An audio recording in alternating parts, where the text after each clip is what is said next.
മുകേഷ് ഉൾപ്പെടെയുള്ള നടന്മാർക്കെതിരായ പരാതികൾ പിൻവലിക്കുകയാണെന്ന് പരാതിക്കാരിയായ നടി. തനിക്ക് സർക്കാരിൽ നിന്നും പിന്തുണ കിട്ടിയില്ല, കേസുകൾ പിൻവലിക്കണമെന്നാവശ്യപ്പെട്ട് പ്രത്യേക അന്വേഷണ സംഘത്തിന് ഉടൻ ഇമെയിൽ അയക്കും എന്നും അറിയിച്ചു. പരാതിക്കാരിയായ നടി തന്നെ നമ്മോടൊപ്പം ടെലിഫോൺ ലൈനിലുണ്ട്. നമസ്കാരം, കേൾക്കാമോ? കേൾക്കാമല്ലോ അല്ലേ? കേൾക്കാം. എന്താണ് ഇങ്ങനെ ഒരു തീരുമാനം വളരെ പെട്ടെന്ന്? കാരണം വലിയ നിയമ പോരാട്ടത്തിൽ വളരെ ശക്തമായി തന്നെ മുന്നോട്ട് പോവുകയായിരുന്നല്ലോ. അതെ, തീർച്ചയായിട്ടും.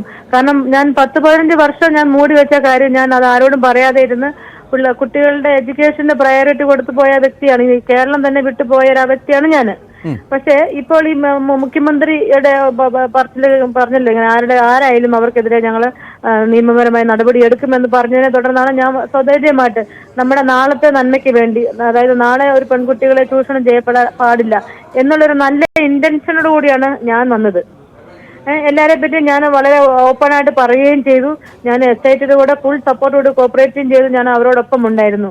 എന്നാൽ ഈ സമയത്ത് ഒരു പോക്സോ കേസ് എനിക്കെതിരെ, ഒരു ഫാബ്രിക്കേറ്റഡ് ഒരു കേസ് എനിക്കെതിരെ വന്നു.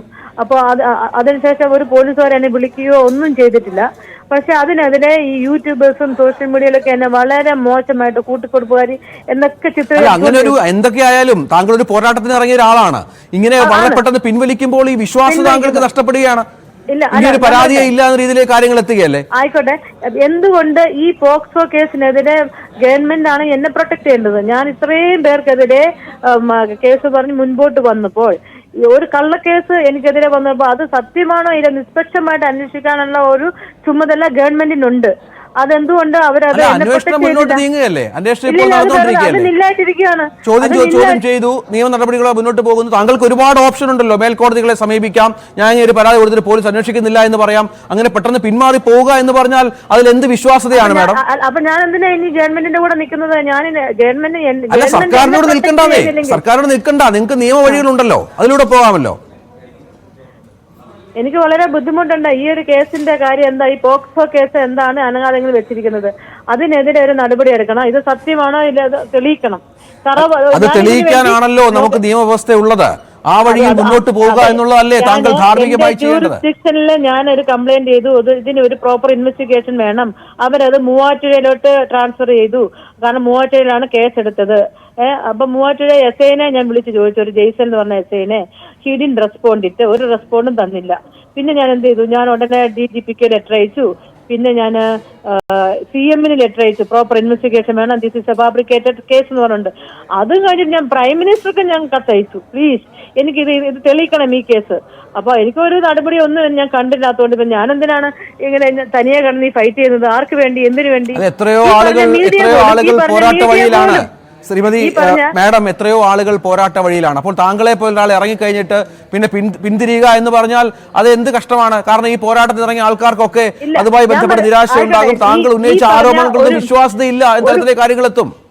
നോക്കൂ, ഒരു കള്ളക്കേസ്, ഒരു സ്ത്രീ വന്നിട്ട് അധികാരികളെയും മീഡിയകളെയും പൊതുജനത്തെയും തെറ്റിദ്ധരിപ്പിക്കുക, മീഡിയ ബ്ലർ ഇട്ടു എന്ന് വെച്ചിട്ടുണ്ട്, വായിട്ടോന്നൊക്കെ വിളിച്ചു പറയുമ്പോ അതിനെക്കുറിച്ച് അനങ്ങാതിരിക്കുമ്പോൾ ഇനിയും ഇതുപോലെ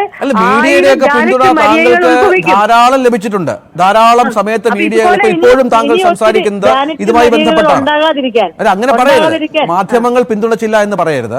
ഞാൻ പറഞ്ഞ സമൂഹത്തിന്റെ വളരെ പ്രധാനപ്പെട്ട സ്ഥാനങ്ങളിൽ ഇരിക്കുന്ന ചിലർക്കെതിരെ ആരോപണം ഉന്നയിക്കുക, ഒരു സുപ്രഭാതത്തിൽ വന്ന് പറയുകയാണ് ഞാൻ പിന്മാറുകയാണ്. അപ്പോൾ എന്ത് വിശ്വാസ്യതയാണ് ഇതുവരെ പറഞ്ഞ കാര്യങ്ങൾ ഉള്ളത് മാഡം? വിശ്വാസ്യതയാണ്. എനിക്ക് എല്ലാവരുടെയും ഉള്ള തെളിവുകൾ എന്റെ ഉണ്ട്. ആദ്യം എന്റെ അത്രയും തെളിവുകൾ ഇല്ലായിരുന്നെങ്കിലും പിന്നീട് എനിക്ക് പല സ്ഥലങ്ങളിൽ നിന്നും എനിക്ക് മെസ്സഞ്ചറിലായിട്ടും വാട്സപ്പിലായിട്ടും എനിക്ക് എന്ത് തെളിവുകളാണ് ഇവർക്കെതിരെയുള്ള ഞാനായിട്ടുള്ള എന്താണ്? ഡിജിറ്റൽ തെളിവുകളാണോ അതോ മെസ്സേജുകളാണോ? എന്താണുള്ളത്? വീഡിയോ തെളിവുകൾ ഉണ്ടോ? അത് പുറത്തു വിടൂ, അല്ലെങ്കിൽ അത് ട്രയലിൽ വെച്ചിരിക്കുകയാണ് ഞാൻ. അത് ഞാൻ ട്രയലിൽ ഇപ്പൊ വെച്ചാൽ എനിക്ക് വിശ്വസിക്കാൻ പറ്റത്തില്ല. എനിക്ക് ആരെയും വിശ്വാസമില്ല. പിന്മാറുക എന്ന് പറയുന്നത് എന്താണ്? പിന്മാറുക എന്ന് വെച്ചാൽ ഇപ്പം ഗവൺമെന്റ് എന്നെ ഈ ഒരു കേസിൽ എന്നെ അപമാനിച്ചു. എനിക്ക് ഒരു പ്രൊട്ടക്ഷൻ തരുന്നില്ല. നിയമ വഴിയിൽ നിൽക്കുന്ന, കോടതിയിൽ നിൽക്കുന്ന ഒരു കേസ്, ഇതുമായി ബന്ധപ്പെട്ട അറസ്റ്റ് പോലും രേഖപ്പെടുത്തിയ ഒരു കേസ്, അവിടെ ഇനി ഞാൻ പരാതിക്കാരി പിന്മാറുക എന്ന് പറഞ്ഞാൽ അതിന് മുന്നിൽ എന്തെങ്കിലും പിറകിൽ എന്തെങ്കിലും ഡീൽ ഉണ്ടോ എന്ന് പോലും ആളുകൾ സംശയിക്കില്ലേ? അതുകൊണ്ടാണല്ലോ ഞാനിപ്പോ തുറന്നു പറയുന്നത്. ഈ പോക്സോ കേസ് തെളിയിക്കാൻ ഞാൻ നിൽക്കണം. ഈ പോക്സോ കേസ് സത്യമാണോ ഇല്ലയോ എന്ന് തെളിയിക്കുന്നേ. തെളിയിക്കാൻ അന്വേഷണം നടക്കുകയാണ് മാഡം. ചെയ്യണം. അന്വേഷണം നടക്കുകയാണ് മാഡം. തറവായിട്ട് ഇൻവെസ്റ്റിഗേഷൻ ചെയ്യ്. ഞാനുണ്ടാവും, ഞാൻ ഏറ്റവും മുമ്പിലുണ്ടാവും. ഞാൻ ഈ നാടിന്റെ നന്മയ്ക്ക് വേണ്ടി. ശരി, മാഡവും ഈ നടനുമായി ഉള്ള ചില വാട്സപ്പ് സംഭാഷണങ്ങളൊക്കെ ഇതുമായി ബന്ധപ്പെട്ട് പോലീസിന്റെ പക്കലുണ്ട് എന്നൊക്കെ കേൾക്കുന്നുണ്ട്. അവരിത് പരിശോധിച്ചപ്പോൾ നിങ്ങൾ തമ്മിൽ നേരത്തെ തന്നെ ബന്ധമുള്ള ആളുകളാണ് എന്നൊക്കെ കേൾക്കുന്നുണ്ട്. അതിലൊക്കെ എന്തെങ്കിലും വാസ്തവമുണ്ടോ? അതിലൊന്നും ഒരു വാസ്തവമില്ല. അങ്ങനെ വാസ്തവം ഉണ്ടായിരുന്നെങ്കിൽ ഇന്ന് എനിക്ക് അമ്മ അസോസിയേഷനിൽ എനിക്ക് മെമ്പർഷിപ്പ് ഉണ്ടാവുമായിരുന്നു. ഞാൻ ഒരുപാട് സിനിമകളിൽ ഈ മലയാളത്തിൽ അഭിനയിക്കുമായിരുന്നു. നിങ്ങൾ അങ്ങനെ പറയരുത്. നമ്മൾ ഇവരുമായിട്ട് ഒത്തുപോകാത്തതുകൊണ്ടാണ് ഞാൻ കേരളം തന്നെ വിട്ടുപോയത്. അല്ല, അങ്ങനെയാണെങ്കിൽ ആർജവത്തോടെ കേസുമായി മുന്നോട്ട് പോകണമെന്നേ. ഈ പിന്മാറുക എന്ന് പറഞ്ഞാൽ എനിക്ക് ആർജവത്തോടെ ഇങ്ങനെ ഒരു കള്ളക്കേസ് വന്നപ്പോ അതിനെക്കുറിച്ച് ആരും ബോധവാടല്ല. അതുകൊണ്ടാണ് എനിക്ക് നമ്മളിപ്പോ ഒരു പോരാട്ടത്തിൽ ഇറങ്ങുമ്പോൾ പല വിധത്തിൽ നമ്മളെ പരാജയപ്പെടുത്താൻ പല സംവിധാനങ്ങളുണ്ടാകും. നമ്മൾ അങ്ങനെ പരാജയപ്പെട്ടു പോവുകയാണെങ്കിൽ ആദ്യഘട്ടത്തിലൊക്കെ എത്രയോ കൃത്യമായി സംസാരിച്ചിരുന്ന ആളാണ് താങ്കൾ. ഇപ്പോൾ വളരെ പെട്ടെന്ന് നിരാശപ്പെട്ട് തെളിവില്ല എന്ന് പറഞ്ഞ് മുന്നോട്ട് പോയാൽ ബുദ്ധിമുട്ടുണ്ട്.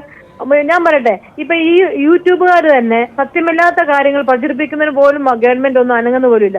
സത്യമുള്ളത് പ്രചരിപ്പിക്കട്ടെ. ഇവര് കാശ് വാങ്ങിച്ച് കള്ളത്തരങ്ങൾ പ്രചരിപ്പിച്ച് ഇത് എന്തോരം ആൾക്കാർക്കാണ് മാനസിക ബുദ്ധിമുട്ടുണ്ടാക്കുന്നത്. അപ്പൊ നമ്മളുടെ ഈ കേരളത്തിൽ നല്ലൊരു സമാധാനമായ അന്തരീക്ഷമല്ല, ഇവിടെ കലാപമാണ് ഉണ്ടാക്കുന്നത്. അതിനെതിരെ പോലും ഗവൺമെന്റ് അനങ്ങുന്നില്ലല്ലോ. ചെറുവിരല് പോലും അനങ്ങുന്നില്ല. ഞാൻ പറയുന്നത്, തെറ്റ് ചെയ്യുന്ന ഉപ്പ് തിന്നുന്നവർ വെള്ളം കുടിക്കണം. തെറ്റ് ചെയ്യുന്നവർ എന്താ അവർ തെറി കേൾക്കണമെങ്കിൽ അത് അവർ ഡിസേർവ് ആണ്. ഉപ്പ് തിന്നുന്നവരെയൊക്കെ വെള്ളം കുടിപ്പിക്കുക എന്നുള്ളത് ഇതുമായി ബന്ധപ്പെട്ട് അനുഭവിച്ചു എന്ന് താങ്കളെ പോലുള്ളവർ പറയുന്നെങ്കിൽ അവരുടെയൊക്കെ ചുമതലയാണ്. അവർ നിയമവഴിക്ക് ഈ ആർജവത്തോടെ മുന്നോട്ട് പോവുകയും വേണം. ഇപ്പോൾ വളരെ പെട്ടെന്ന് വന്നിട്ട് ഞാൻ പിന്മാറുക എന്ന് പറഞ്ഞാൽ പൊതുസമൂഹത്തിന് മുന്നിൽ നഷ്ടപ്പെടുന്നത് മാഡത്തിന്റെ വിശ്വാസ്യതയാണ്. ഗവൺമെന്റ് നമ്മളോടൊപ്പം ഇല്ലെന്നേ, അതുകൊണ്ടാ. സർക്കാർ എന്തിനാണ് കൂടെ? നിയമ സംവിധാനങ്ങളുണ്ടല്ലോ. സർക്കാരിൽ സ്വാധീനമുള്ള MLA ആയിരിക്കാം, സ്വാധീനങ്ങൾ ഉണ്ടായിരിക്കാം. പക്ഷെ നിങ്ങൾക്ക് വേറെ വഴികളുണ്ട് മാഡം, അത് ഉപയോഗിക്കരുതോ? ഞാൻ പറയട്ടെ, ഞാൻ എന്തിനാണ് എന്റെ കയ്യിൽ നിന്ന് കാശെല്ലാം മുടക്കി ഞാൻ ആർക്ക് വേണ്ടിയാണ് ഓടി നടക്കുന്നത്? ഇതുപോലെ ചീത്തപ്പേരും കേട്ടിട്ട് വീട്ടിൽ അടങ്ങി ഒതുങ്ങി ഇരുന്നൂടെ? എന്തിനു വേണ്ടി? ജനങ്ങൾക്ക് വേണ്ടി. പിന്നെ ഈ പണിക്ക് ഇറങ്ങരുതായിരുന്നു. അപ്പോ പിന്നെ ഈ പണിക്ക് ഇറങ്ങരുതായിരുന്നു. എനിക്ക് ഗവൺമെന്റ് സപ്പോർട്ട് തന്നു. ഗവൺമെന്റ് SIT എനിക്ക് സപ്പോർട്ട് തന്നുകൊണ്ടാണ് ഞാൻ ഇറങ്ങിയത്. അവരെനിക്ക് എല്ലാ സപ്പോർട്ടും തന്നു, എന്നെ കൂടെ കൊണ്ടുപോയി. അപ്പൊ ഇങ്ങനെ ഒരു കള്ളക്കേസ് വന്നപ്പോ അവരെനിക്ക് എന്നെ സപ്പോർട്ട് ചെയ്യണമായിരുന്നു. എന്താ അതിനുശേഷം അവരുടെ നിലപാട് എന്താണ്? ഈ കേസ് വന്നതിന് ശേഷം അവരുടെ നിലപാട് എന്താണ്? ഞാൻ കേസ് കൊടുത്തിട്ടില്ല. 2-3 ദിവസത്തിനുള്ളിൽ ഞാൻ കൊടുക്കത്തുള്ളൂ. അല്ല, ഈ കേസ് താങ്കൾക്കെതിരെയുള്ള പോക്സോ കേസ് അടക്കം വന്നതിന് ശേഷം ഈ അന്വേഷണ സംഘത്തിന്റെ നിലപാട് എന്താണ്? അവർ പറഞ്ഞത് ഞങ്ങളുടെ ഡിപ്പാർട്ട്മെന്റ് അല്ല എന്നാണ് പൂങ്കുഴലി മാഡം പറഞ്ഞത്. നിങ്ങളുടെ ഡിപ്പാർട്ട്മെന്റ് അല്ല. ഈ കേസിന്റെ ഇപ്പോഴത്തെ അവസ്ഥ എന്താ? അതുപോലും എനിക്ക് അറിയാൻ പറ്റുന്നില്ല. ഞാൻ മൂവാറ്റുപുഴ പോലീസ് സ്റ്റേഷനിലെ SIയെ വിളിച്ചിട്ട് അതിന്റെ സ്റ്റാറ്റസ് പോലും എന്നെ അറിയിക്കുന്നില്ല, ഫോൺ റെസ്പോണ്ടും ചെയ്യുന്നില്ല. ഈ താങ്കൾ ആരോപണം ഉന്നയിച്ച നടന്മാരോ അവരുടെ ആരെങ്കിലും സുഹൃത്തുക്കളോ ആരെങ്കിലും താങ്കളെ വിളിക്കുകയോ സംസാരിക്കാൻ ശ്രമിക്കുകയോ ചെയ്തിരുന്നോ അതിനുശേഷം? ആരും വിളിച്ചിട്ടില്ല. ഇതുവരെ. എനിക്ക് അങ്ങനെ ഒന്നും പേടിയൊന്നുമില്ല. ഞാൻ അങ്ങനെ പിൻവലിക്കാനൊന്നും താല്പര്യപ്പെടുന്ന ആളുമല്ല. പക്ഷേ എനിക്ക് ഈ പോക്സോ കേസ് എനിക്ക് വളരെ ബുദ്ധിമുട്ടുണ്ട്. കാരണം എനിക്കും ഉണ്ട്, ഫാമിലി ഉണ്ട്, എനിക്ക് കുട്ടികളുണ്ട്. അവര് വലിച്ചു വയ്ക്കാൻ ഞാൻ ഉദ്ദേശിക്കുന്നില്ല. പോക്സോ കേസാണ് കാരണം അല്ലേ? പോക്സോ കേസാണ് കാരണം. അതിന്റെ സത്യാവസ്ഥ തെളിയിക്കും. ഞാൻ ഈ കേസിന് ഒപ്പം ഏറ്റവും മുമ്പിൽ ഞാൻ ഉണ്ടാവും. അത്രേ ഉള്ളൂ. ഹലോ, കേൾക്കാമോ? കേൾക്കാം. അല്ല, ഈ പോക്സോ കേസിന്റെ അന്വേഷണം താങ്കൾ പോലീസുമായി ബന്ധപ്പെട്ട് സംസാരിക്കുമ്പോഴും ഒക്കെ അതെങ്ങും എത്തിയിട്ടില്ല. അപ്പോൾ താങ്കൾ ചെയ്യേണ്ടത്, താങ്കൾക്ക് ഇപ്പോൾ താങ്കൾ നൽകിയിരിക്കുന്ന ആരോപണം, അതുമായി ബന്ധപ്പെട്ട കേസുകൾ, അതുമായി ശക്തമായി മുന്നോട്ട് പോകണ്ടേ മാഡം? നമുക്ക് ശബ്ദമായിട്ട് ഇപ്പോഴത്തെ ഈ ഒരു കേസിൽ, ഈ പോക്സോ കേസ് വൃത്തികെട്ട കേസ് നമ്മുടെ സൈഡിൽ കൂടെ ഇങ്ങനെ പോകുമ്പോൾ സ്വപ്നത്തിൽ പോലും വിചാരിക്കാത്ത ഒരു കേസ് പോയിക്കൊണ്ടിരിക്കുമ്പോൾ നമുക്ക് എങ്ങനെ ആർജവം ഉണ്ടാവും ഇപ്പോഴത്തെ കേസ് കൊണ്ടുപോകാന്? അപ്പൊ ആ ഒറ്റ കേസിന്റെ പേരിലാണ് ഇതുവരെ ഉന്നയിച്ച ആരോപണങ്ങളൊക്കെ പിന്മാറുന്നത്. അല്ലാതെ ആരോപണങ്ങളിൽ നിന്ന് പുറകോട്ട് പോകുന്നില്ല. ഇല്ല, ഒന്നുമില്ല. അതൊരു സ്റ്റെപ്പ് പുറകോട്ട് പോകത്തില്ല. പക്ഷെ ഈ പോക്സോ കേസിന്റെ കാര്യത്തിൽ പോലീസ് ഉടനെ നടപടി എടുക്കണം. ഇതാണ് എന്റെ ആവശ്യം. അല്ല, ഈ പോക്സോ കേസിൽ താങ്കൾക്ക് തെറ്റ് ചെയ്തിട്ടില്ല എന്ന് വിചാരിക്കുക. അപ്പോൾ തെളിയിക്കാനുള്ള ബാധ്യത കൂടി താങ്കളും പൊതുസമൂഹത്തിൽ ജീവിക്കുന്ന ആളാണല്ലോ, താങ്കൾക്കുണ്ടല്ലോ. അങ്ങനെയും പോരാട്ടത്തിന് പോകാമല്ലോ. അത് നിങ്ങൾ മീഡിയയ്ക്കും ഗവൺമെന്റിനും ബാധകമാണ്. നിങ്ങൾ മീഡിയയൊക്കെ അനങ്ങാതിരിക്കുന്നത് എന്തിനാ? ഒരു കേസ് കിട്ടിയപ്പോ എന്നെ എല്ലാവരും കൂടെ കയറി അങ്ങ് അലക്കി. അമ്മായി പുറനാട്ടിലോട്ട് ആൾക്കാരെ കയറ്റി വിട്ടു. എന്തൊരിതായിരുന്നു. പക്ഷെ എന്നെ ഒന്ന് സപ്പോർട്ട് ചെയ്യാൻ, ഇത് കള്ളക്കേസാണ്, ഇതിലെന്താ നിങ്ങൾ മീഡിയക്കാരല്ലേ, നിങ്ങൾക്കും ബാധകമല്ലേ? നിങ്ങളുടെ കൂടെ ഒരാൾ ചെയ്യുമ്പോൾ നമുക്ക് മാധ്യമങ്ങൾക്ക് അറിഞ്ഞുകൂടല്ലോ ഇത് കള്ളക്കേസാണോ ശരിയായ കേസാണോ നമുക്ക് അറിഞ്ഞുകൂടാ. തെളിയിക്കുകയും അല്ല. മാഡം പറയും, ഇപ്പൊ മാഡം ആരോപണം ഉന്നയിച്ച് നടന്മാരോട് ചോദിച്ചാൽ അവർ പറയുമോ അവർ പീഡിപ്പിച്ചിട്ടുണ്ടെന്ന്? അവർ എനിക്ക് തെളിവും എല്ലാ അതിന്റെ മഹസറും എല്ലാം ഞാൻ കറക്റ്റായിട്ട് കൊണ്ട് കാണിച്ചു കൊടുക്കില്ല പോലീസിനെ. അതേപോലെ ഈ സ്ത്രീ എന്തുകൊണ്ട് തെളിവ് കൊടുക്കുന്നില്ല? കൊടുക്കട്ടെ, അതാണ് എനിക്കറിയേണ്ടത്. ഞാനെന്ന് വെച്ചാൽ സത്യമാ പറഞ്ഞത്. അപ്പൊ താങ്കൾക്ക് തെളിവില്ല. പിന്നെ അത് എന്തിനു വേണ്ടി പേടിക്കണം? അപ്പൊ എന്തിനു വേണ്ടി കള്ളം പറഞ്ഞു? അങ്ങനെയാണെങ്കിൽ ഇനി ഇതുപോലെ 1000 ജാനറ്റ് മര്യാദകൾ ഉത്ഭവിക്കും. കൗണ്ടർ കേസ് കൊടുക്കുന്നേ. കൗണ്ടർ കേസ് കൊടുത്തിട്ട് ഞാൻ കൊടുത്തു. കൗണ്ടർ കേസ് കൊടുത്തിട്ട് അതിന് ഒരു റെസ്പോൺസും ഇല്ല. അതുകൊണ്ടാണ് ഞാൻ ഇതിൽ നിന്ന് പിന്മാറുന്നത്. പിന്മാറുകയാണ്, കേസെല്ലാം പിൻവലിക്കുകയാണ്. അതുകൊണ്ട് പിൻവലിക്കുകയാണ്. ഞാനൊരു കംപ്ലൈന്റ് കൊടുത്തിട്ട് അതിനൊരു റെസ്പോൺസും ഇല്ല. ഞാൻ കൗണ്ടർ കംപ്ലൈന്റ് കൊടുത്തു. ഇതൊന്ന് പ്രോപ്പറായിട്ട് ഇൻവെസ്റ്റിഗേഷൻ ചെയ്യണം. ആരും അനങ്ങണില്ല. എന്നാ ഞാനില്ല, അത്രേ ഉള്ളൂ. അപ്പൊ ഇതുവരെ ഈ പറഞ്ഞ കാര്യങ്ങളൊക്കെ നമ്മൾ അങ്ങ് പാടെ വിഴുങ്ങുകയാണ്. എല്ലാത്തിന്റെയും ഡീറ്റെയിൽസും വിറ്റ്നസ് എന്റെ തെളിവുകളൊക്കെ എന്റെ കയ്യിലുണ്ട്. അത് എന്റെ കയ്യിൽ തന്നെയുണ്ട്. എന്നോട് സഹകരിക്കാത്തതുകൊണ്ട് ഈ പോക്സോ കേസിൽ യാഥാർത്ഥ്യം പുറത്തു വന്നാൽ, നിരപരാധിയാണെന്ന് വന്നാൽ ഇനിയും പോരാട്ടത്തിൽ ഉണ്ടാവുമെന്നാണോ? ഉണ്ടാവും 100% മുന്നിൽ തന്നെ ഉണ്ടാവും. പതറാതെ തളരാതെ മുൻപിൽ തന്നെ ഉണ്ടാവും. അതെ. ഇപ്പോഴും അത് തുടർച്ചയായി കാണിക്കേണ്ട ആർജവം ഇത് തന്നെയാണ്. ഈ ഒരു സാധാരണ ഒരു കേസ്, താങ്കൾ നിരപരാധിയായ ഒരു കേസിന്റെ പേരിൽ പിന്മാറേണ്ട ഒരു പോരാട്ടമായിരുന്നില്ല അത്. മാഡം കേൾക്കാമോ? കേൾക്കാം. എനിക്ക് ഞാനും ഒരു പെണ്ണാണ്. എനിക്ക് വിഷമമുണ്ട്. എന്റെ നെഞ്ചത്ത് കുത്തിയാലും ചുമന്ന രക്തമാണ് വരുന്നത്. അതുകൊണ്ട് എന്റെ മാനസിക നിലനിങ്ങൾ നിങ്ങൾ മനസ്സിലാക്കണം. ഞാൻ ഒറ്റയ്ക്ക് നിൽക്കുന്ന ഒരാളാണ്. എന്റെ വീട്ടുകാരും എന്റെ മക്കളൊക്കെ എന്തുമാത്രം വിഷമിക്കുന്നുണ്ടാവും. അതും ഞാൻ കൈകാര്യം ചെയ്യണം. അപ്പൊ ഞാൻ ഓർക്കാണ്, ഞാൻ എന്തിനാണ് മറ്റുള്ളവർക്ക് വേണ്ടി ഇങ്ങനെ എന്റെ വീട്ടുകാരുടെ കാര്യം നോക്കിയാൽ പോരെ? അവരെന്തിനാണ് വിഷമിപ്പിക്കുന്നത്? അത്രേ ഉള്ളൂ. ഈ കേസ് തെളിയിച്ചാൽ ഞാൻ ജയിച്ചു. കാരണം ഞാനിത് നിരപരാധിയാണ്. ആ കുട്ടിക്ക് ഈ ജാനറ്റ് മരിയ ജോയ്ക്ക് ഒരു കുട്ടിയുണ്ട്. ആ കുട്ടിയുടെ തലയിൽ തൊട്ടൊന്ന് സത്യം പറയാൻ പറ. ഈ പറഞ്ഞ സത്യമാണെന്ന് അവൾ പറയില്ല.